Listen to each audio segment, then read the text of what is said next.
je m'appelle Inès et les gens qui me connaissent, ils savent que je préférais m'appeler Rose par exemple.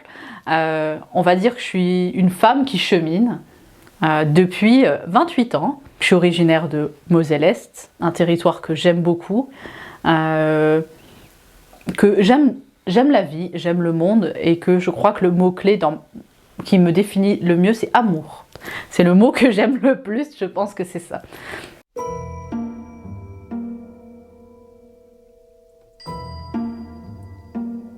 J'ai toujours cru que être artiste, ça voulait dire en faire son métier. Et c'est vrai que j'ai dû cheminer par plusieurs rencontres et que finalement pour moi être artiste c'est un mode de vie, c'est une façon de voir le monde et qu'il n'y a pas besoin d'en faire son métier pour pouvoir se considérer comme artiste. Donc oui, je suis complètement une artiste, c'est évident quoi, parce que la création fait partie de en fait ma vie quoi. Je crée tout le temps, c'est une façon de voir le monde et de fonctionner. Quand je commence de nouvelles aventures créatrices, je peux avoir encore ce syndrome-là. Ça veut dire que tu crois que t'es pas en fait légitime et c'est parce que c'est quand même un peu déconcertant d'accepter qu'on a ce pouvoir créateur. Et je pense que le syndrome de l'imposteur pour un artiste, c'est encore plus dingue parce que accepter d'être artiste, ça veut dire j'embrasse le fait que je suis super puissant et que je peux créer et que je crée en fait. Donc je pense que le syndrome de l'imposteur, déjà de façon normale, c'est pas évident, mais quand c'est quelqu'un qui crée, d'oser dire, mais en fait, je suis puissant, comme le dit Marianne en fait Williamson, notre peur la plus profonde, c'est que nous sommes puissants au-delà de toutes limites. Et ouais, je l'ai eu, et quand je commence des nouveaux projets, je l'ai parfois encore, parce que tu te dis, ouais, mais est-ce que je suis vraiment puissant à ce point-là, quoi? C'est quand même un vrai travail, puisque c'est pas ce qu'on nous propose. C'est pas ce qu'on nous dit en fait depuis qu'on est petit. On te dit pas, tu peux, tu es puissant quoi. Donc ouais, je l'ai bien eu. Et pendant un bon petit moment quand même. J'ai un souvenir hyper précis à l'époque c'était la mode des cahiers d'idoles. Et je me souviens que déjà petite, j'écrivais des poèmes et il y en avait un, c'était sur une marmotte qui trotte dans la grotte. Et je sais que ça m'a en fait marqué que déjà toute petite, je faisais des poèmes pour les mariages, les naissances, que je chantais. Donc en fait, ça a toujours été présent, c'est instinctif. C'est pour ça que je dis finalement, c'est drôle qu'il ait pu avoir ce syndrome d'imposteur alors qu'en vrai, j'ai toujours été dans l'acte de création depuis toujours en fait. On m'a souvent qualifiée de perché. Après, j'ai eu beaucoup de jugements. Mais je me rends compte maintenant qu'en fait, c'est que dans le fond, ces individus, ils rêvent d'oser embrasser leur pouvoir créateur. À l'époque, je ne comprenais pas, j'ai été heurtée, etc. Aujourd'hui, je regarde ça avec beaucoup en fait, de compassion et d'amour parce que je me dis, mais en fait, ces individus qui ont porté un jugement, dans le fond, ils aimeraient embrasser leur pouvoir créateur. Donc oui, on m'a regardé comme ça et j'espère que ces personnes qui m'ont regardé comme ça ont osé maintenant embrasser leur pouvoir créateur parce que pour moi, c'est ce qu'il y a de plus puissant qu'on puisse faire. Que ça soit par la vidéo, par n'importe quoi. On peut ne pas créer une œuvre d'art. L'acte créateur, pour moi, il dépasse l'art, quoi. Donc je souhaite à ces personnes qui se sont moquées de moi d'embrasser leur pouvoir créateur pour trouver leur propre paix, quoi, tu vois.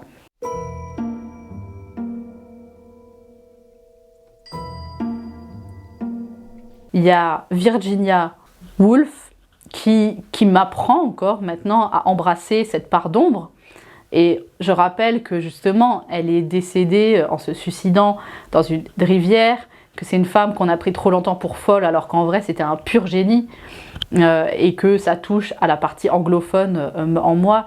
Elle est quand même connue parce qu'elle a été en capacité d'écrire ce que les personnages pensaient. Où il y a Niki de Saint-Phal pour oser faire ces femmes tout en forme et en rondeur et grandes et colorées. Et qui a aussi fait tout un travail sur, pareil, ses tripes. Ou en fait Frida Kahlo, parce qu'elle a fait un travail beaucoup autobiographique. Pareil, pour aller puiser dans ses tripes. Et c'était aussi, en fait, le point commun. Il y a aussi Sophie Calle, pour finir, en plus une artiste française que j'aime beaucoup. Et le point commun, c'est que c'est des femmes, bon c'est vrai qu'il y a beaucoup de femmes, j'aime beaucoup aussi les artistes hommes, mais c'est vrai que c'est plus ces femmes-là qui m'ont guidée parce que vu que je suis dans un corps de femme, c'était plus facile pour moi d'être inspirée par ces femmes. Clarissa Pinkola Esté, et on a le panthéon magique, quoi.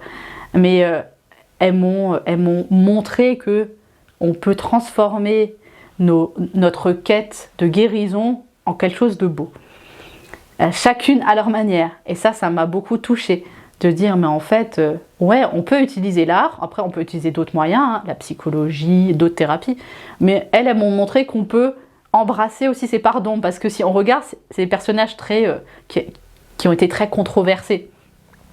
Et ça m'a plu, ça, de dire, mais en fait, elles ont vécu comme elles le voulaient, sans se bloquer, en faisant tout ce qu'elles ont souhaité. Ça, c'est mes modèles qui me guident encore, toujours aujourd'hui, quoi. C'est un peu un cliché qu'une féministe cite que des femmes, alors qu'en vrai, il y a des hommes formidables. J'ai beaucoup aimé Jean-Jacques Rousseau, qui m'a beaucoup guidée pour son travail, justement, sur en fait l'introspection. Mais c'est vrai que c'était plus simple pour moi, j'arrivais plus facilement à me projeter dans ces femmes qui sont des personnages complexes. Mais pour autant, oui, je reconnais qu'il y a des hommes qui m'inspirent, comme Jean-Jacques Rousseau, c'est vrai qu'il m'a beaucoup marqué, Barthes, l'auteur Barthes, voilà. Mais ouais, j'avais l'impression d'avoir un peu des grands-mères, des ancêtres. Mais moi, je les ai vécus comme ça. D'ailleurs, je communique parfois comme ça avec elles, quoi, parce que je pense qu'elles sont immortelles et qu'elles peuvent t'accompagner encore aujourd'hui quand tu plonges dans leur œuvre. Mais ouais, pour moi, c'est des ancêtres. C'est un peu comme des grands-mères bienveillantes qui viennent te dire « Hé, bah vas-y, quoi. » Elles t'ouvrent la voie.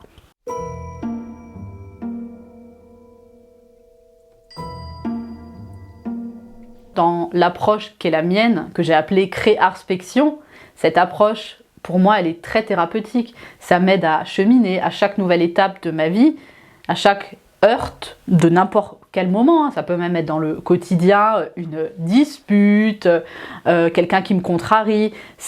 Je vais forcément dans mon processus que maintenant j'ai en fait nommé Créarspection. L'art, pour moi, ça vient faire le travail alchimique. Je ne reste pas dans je vis une émotion, je l'accueille, je la transmute et je la transforme en quelque chose de beau. Donc pour moi, c'est plus qu'un exutoire, c'est une façon d'être au monde, quoi. C'est une méthode sur laquelle j'écris un livre parce que je pense qu'on n'a pas tous le même rapport à l'acte créateur. Chez moi, c'est toujours très simple. Il y a un événement, je reçois des émotions et du coup, ça va me mettre en lumière des blessures à travailler, des parts d'ombre à les éclairer, et de là va naître une création pour transmuter ça. Au lieu de juste parler de la blessure, je vais transmuter. Et en fonction de ce qui m'arrive, ça va être l'écriture ou la danse. J'ai eu une période peinture aussi, ça va dépendre. Mais le processus, j'ai voulu en fait l'appeler Créarspection pour ça, parce que pour moi, l'acte créateur, il vient juste à la fin. Il y a un chemin avant qui va venir me faire travailler sur moi comme individu pour être de plus en plus paisible en fait. Donc c'est quand même un peu magique. Si je vais avoir besoin de rééquilibrer tout ça, je vais peut-être danser parce que c'est plus dans le corps. Bon, en ce moment, je chante par exemple, c'est parce que j'ai envie d'assumer de plus en plus cette voix. Donc je chante. Ça va dépendre des blessures, des choses à travailler. Je sais que la danse, ça m'a toujours aidé parce que ça fait travailler ton rapport au corps dans le monde.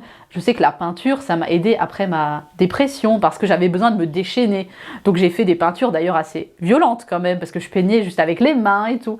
Donc pour moi, c'est important de ne pas se limiter. J'aurais jamais cru que j'allais chanter, faire des vidéos et chanter.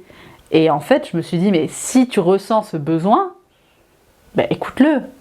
Donc je me pose aucune limite. Peut-être qu'à un moment, je vais faire de la sculpture, peut-être que je vais faire de la gravure. Je pense qu'il faut être à l'écoute de ce qu'on a comme besoin et oser explorer, parce que le but, c'est pas pour moi d'en faire quelque chose de parfait ou d'idéal, c'est vraiment, ça m'aide à être bien. Donc je m'autorise tout, en fait, maintenant. Je pose plus de limites. Si demain j'ai envie de faire du graphe, ben, je ferai du graphe, quoi. Je m'en fous.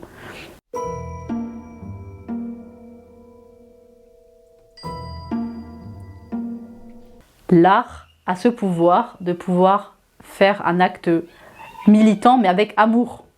On parlait avec des collègues, des syndicalistes, personnes qui vont dans la rue.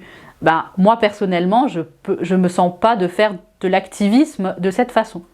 Donc, d'une certaine façon, mon activisme à moi, il passe beaucoup par l'art, parce que je pense que c'est un moyen qui permet de dire aussi des choses, mais avec un langage plus poétique qui va toucher plus le cœur des gens et pas la tête. Donc c'est très militant quand même, mais c'est un militantisme pour l'amour, toujours pour la paix et pour l'amour. C'est ma position et c'est ce qui est juste, et à chacun de militer comme c'est juste pour lui. Ça va être juste pour quelqu'un d'aller dans la rue ou de militer ou de faire partie d'un syndicat ou de faire de la politique. Moi, j'ai beau faire ce que je veux, c'est quand même l'art qui me sert le plus à exprimer mes réflexions sur le monde politique, mais dans le sens individu qui évolue dans le monde et dans la cité, quoi. Pour moi, je me considère clairement comme écoféministe. Et mon acte créateur, forcément, il en est touché. Le féminisme, pourquoi? Parce que pour moi, un homme, une femme ou autre, parce que maintenant, il y a des individus qui se considèrent comme autres, pour moi, on est tous égaux, quoi. Et que libre à chacun d'être qui il veut. Et en fait, l'écologie, parce que c'est notre maison, l'écologie est extérieure, mais l'écologie avec un S, parce que dans mon approche, il y a l'écologie intérieure aussi. Donc forcément, on retrouve ça, mais c'est vrai que dans ce que je crée, ça reste des thèmes centraux, et je peux rajouter la spiritualité qui est ma colonne vertébrale en fait, qui est justement pour moi pas clivante. La spiritualité, c'est un rapport au sacré sans connotation religieuse. Donc avec ces trois thèmes-là, j'y trouve mon équilibre, quoi. J'ai envie de contribuer à ça. Et à mon niveau, avec ces œuvres-là, quoi.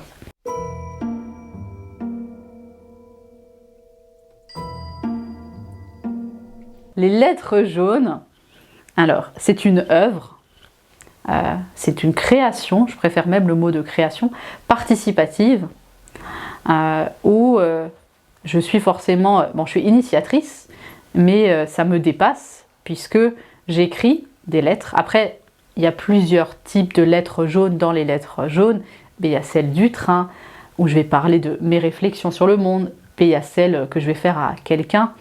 Dans tous les cas, c'est une lettre à la base que j'écris à quelqu'un. Et pour lui parler de soi, de moi et de nous, en fait, de la vie, quoi. C'est tout. Et il y a eu un parcours qui est proposé. Maintenant, ces derniers mois, je l'ai un peu mis de côté parce que je trouve que finalement, juste la lettre, c'est déjà super puissant. Et c'est une lettre qui souvent est assez particulière parce que justement je peux canaliser des informations pour quelqu'un. Parfois je vais juste partager des réflexions sur le monde comme je le fais beaucoup dans le train. Mais les lettres jaunes pour moi c'est une œuvre c'est une création qui vient dire quelque chose de très fort pour moi. C'est de continuer à avoir cette foi que, comme j'aime le dire, il n'y a pas de gens méchants, il n'y a que des individus blessés. Et les lettres jaunes, pour moi, ça m'a donné foi dans ce dont j'ai toujours eu conscience, c'est qu'en fait, l'humanité est bonne. L'humanité, elle est remplie d'amour, quoi. Et que dans le fond, on a juste besoin d'un acte d'amour, qui n'est pas forcément amoureux, hein, je précise, de juste un individu qui va te dire « je te vois, je t'écris une lettre, je te considère ». Donc pour moi, cette œuvre, elle est forte en ça, quoi. Mais elle est magique parce qu'elle est participative. Moi, j'écris une lettre, peut-être que je vais avoir un silence, peut-être que je vais avoir un sourire, peut-être que je vais avoir une lettre, ou un mail d'ailleurs. Les lettres jaunes, c'est tout ça. Mais pour moi, c'est un acte fort. de dire aujourd'hui, tu vois, regarde, dans le fond, on a juste besoin que quelqu'un nous dise « Hey, je te vois en fait, je te fais une lettre ». C'est surtout ça, mais c'est bien plus que ça, parce que je découvre en ce moment que ça peut être un outil en management, que ça va au-delà de ça. Mais ça, c'est la partie un peu magique qu'on évoquait, c'est que souvent, quand un artiste crée, je pense qu'il se fait surprendre par sa création. Elle va plus loin que soi-même. Et c'est tant mieux, parce que moi, les lettres jaunes, c'est presque un maître spirituel, quoi. C'est une œuvre qui vient m'apprendre beaucoup. C'est pour ça que j'aime la continuer et que je crois que ça va être dur de m'en défaire, d'ailleurs. Ouais, je pense que je peux résumer ça comme ça. Pour moi, c'est devenu un maître spirituel, cette création, quoi. J'avais récupéré des feuilles jaunes d'un stage. Et on avait trouvé ça pas très beau de les utiliser. Donc j'avais gardé des feuilles A3, parce que les premières lettres jaunes c'était du A3. Et je les avais gardées dans mon studio d'étudiante, voilà. Et un jour j'avais une copine qui était atteinte de bipolarité, une copine de fac qui était allée à l'hôpital. Et à l'époque, voilà, j'étais là chez moi, j'avais envie de lui écrire. Donc je lui ai écrit une lettre. Sauf que je pensais pas que 6 ans après, j'allais en avoir écrit 528 là, et que ça allait être une œuvre qui allait m'emmener aussi loin. Mais à la base, c'est juste un élan du cœur d'écrire une lettre à une amie. Et j'ai commencé comme ça. Et j'ai écrit à des gens que je connaissais. Et au final, l'œuvre, elle m'a amenée sur des chemins que j'aurais jamais cru explorer en fait. En fait, le fait que je donne un objet physique à quelqu'un, justement, ça nous ramène à la matérialité du monde. C'est utile, le numérique, et il y a plein d'aspects positifs. Mais le fait que quelqu'un te regarde dans les yeux ou que tu reçois un courrier de quelqu'un qui te donne, c'est vraiment le fait de donner. Il y a une grande thématique dans les lettres jaunes, c'est le don. Et c'est vrai que dans l'ère du numérique, je vois que malgré tout, j'ai toujours un sourire, quelque chose. Ça touche les gens que quelqu'un te donne un courrier, quoi. Et je pensais qu'à un moment, ça allait s'éteindre à cause de ça. Et au final, pas du tout. Parce que je te donne un courrier, je t'ai écrit une lettre, quoi. Et on sait très bien que derrière recevoir une lettre, il y a du temps, je vais faire attention que tu puisses me lire. Donc, ce qui me rassure, c'est de voir qu'à l'ère du numérique où on peut tous se perdre dans nos écrans, on arrive encore à revenir, à accorder de l'importance à quand un être humain me donne quelque chose, je le considère encore comme, je le vis encore, quoi. Pour moi, c'est un signal d'espoir que l'aspect négatif du numérique n'a pas encore fait trop de dégâts et qu'on peut encore toucher les gens en plein cœur juste en leur donnant une lettre, quoi. La suite, c'est que je ne sais pas, puisque les lettres jaunes, elles m'emmènent. J'aurais jamais cru qu'on allait faire un film, j'aurais jamais cru que j'allais en faire dans le train, et que je sais que le petit être qui grandit va m'inspirer aussi, là, et que peut-être que ça va se transformer en autre chose. Mais si j'ai compris un truc avec l'acte de création, c'est qu'au final, ce qu'il y a le plus dur, c'est que ça t'apprend à lâcher. Là, je sais que je ne sais pas, dans 9 mois, ma vie va être bouleversée. Je vais rester une artiste, mais peut-être que mes œuvres, elles vont prendre une autre direction. Donc, je fais confiance à mon pouvoir créateur. Il va me guider vers de nouvelles aventures. Mais les lettres jaunes, pour le moment, ça continue. En tout cas, je prends le train, en ce moment, j'en fais encore, etc. Mais c'est peut-être le plus dur à accepter. Et en même temps, ça fait plaisir de le dire aujourd'hui. Aujourd'hui, je sais qu'en fait, la réalité, c'est que je ne sais pas. Je ne sais pas demain, ça va être quoi.